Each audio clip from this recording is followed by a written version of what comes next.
How's it going, everyone? Today I just wanted to share some tips for beginner artists that I've learned over the last year or so of learning to draw on my own. You've probably heard of a lot of, if not all of them, because they're just things that I've picked up from other people or YouTube videos along the way. And they've been helpful for me. There are a lot of things that I have to remind myself of occasionally, and they've just helped me out a lot as I've been learning to draw within this past year or so.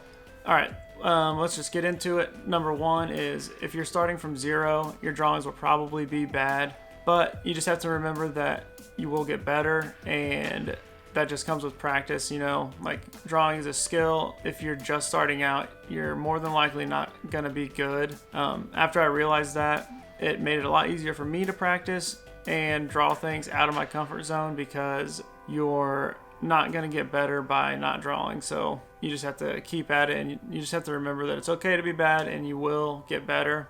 Number two is to use references. This is something that I kind of picked up pretty early on, that most people, especially when you're learning to draw something, you have to use references to get better at it. You might think you know how to draw something, but in reality you don't. Like, you think you know how to draw a dog, and if you don't have a reference or a dog right in front of you and you try to draw it, it's probably not going to look that great, or it'll look like a cartoon dog or something like that, So if you want to get really good at drawing dogs, get a bunch of references of dogs and draw them using those references. That way you can have it in your memory and you know how to draw it that way.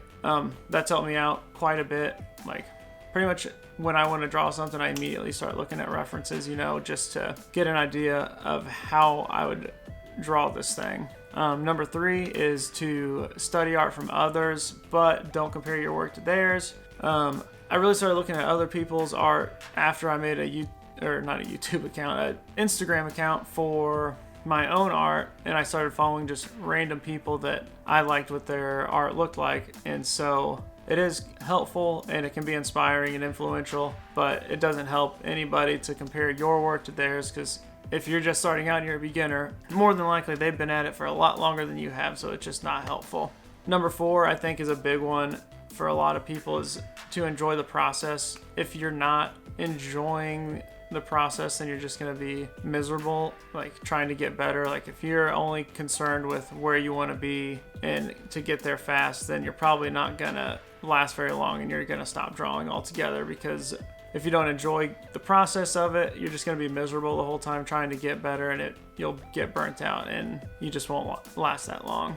Number five, this was another one that I started picking up on, like using every day when I first started learning to draw, especially when I was starting to get into perspective a little bit, like 1, 2, and 3 point perspective. It was really helpful. Like when I'd be outside walking, is to just study everything that you see. So like when I'm outside walking and I see buildings or something, I try to imagine how would I draw those on paper, or what would it look like on paper. And it just really helped me like visualize things and recognize it faster. And if like I struggled with something, like how I would picture that on paper, I'd take a picture of it on my phone and look at it later. Like sometimes seeing it like on a flat surface helps you see what it would look like, or even I'd redraw it using the picture that I had taken. All right, number six, this is one that you've probably heard 1,000 times, is to draw every day and stay consistent with it. This can be harder than it sounds.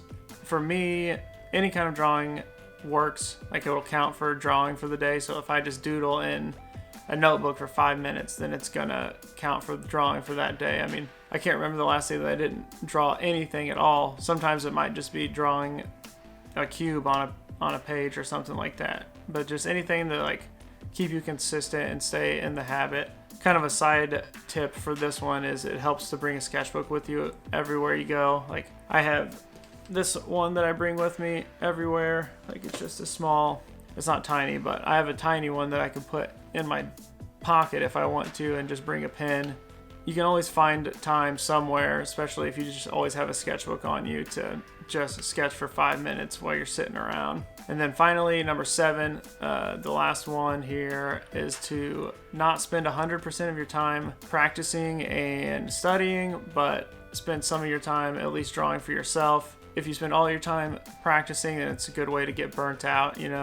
I still make this mistake quite a bit. I mean, just a few weeks ago, I was really focused on drawing hands, and I drew pages and pages of hands, and then I was just like getting tired of it and getting burnt out, and I just had to remind myself to draw a few things for myself, and even like draw a person or a character and then draw their hands, so I could still be practicing hands but working on my own thing, you know. Like, I think this goes along with applying what you've learned.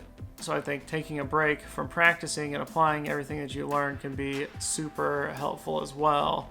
It'll just help you from like not getting burnt out on the repetitive practice all the time. You just need to break it up a little bit.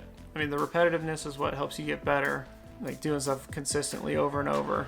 But I think breaking that up can be helpful as well. For me, I try to spend half my time practicing and half my time just drawing what I want. I think it's a good like balance. It can fluctuate. Sometimes I'll end up drawing for fun a little more, or I'll practice a little more, but in general, you know, just don't spend all of your time practicing. But yeah, that about wraps it up. Like I said, these are just a few things that I've picked up over the last year or so that have helped me out as a beginner, and I think they would help out other beginners as well, and I hope that it does. Thanks for listening. If you haven't already, please like and subscribe, and I will see you in the next one.